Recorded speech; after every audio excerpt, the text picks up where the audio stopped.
is kind of opening the whole thing up to smoking marijuana. Yeah.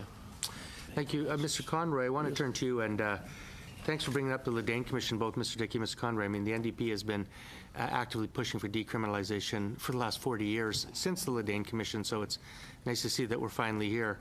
I want to talk about pardons a bit. I mean, Mr. Conroy, you've got your whole career has been spent looking at the stigmatization and negative impacts of criminalization on people's lives.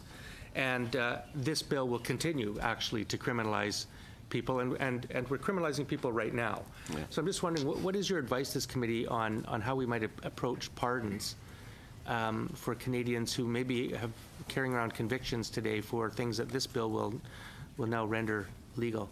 Well, I clearly feel that if you're going to make conduct legal that in the past was illegal, that you should also then address eliminating those prior criminal records and so on. And you certainly are making a mistake, I think, in not looking at the existing industry and saying we're going to regulate you as opposed to trying to push them out and create a whole new group of people doing it, such as in the Ontario liquor stores.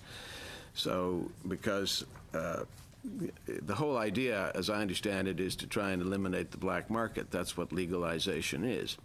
Home grows will reduce the black market, but stores reduce both home grows and the black market. So we need to, just because somebody has a criminal record or has been convicted in the past should not be a bar in my submission to them being able to participate in this market.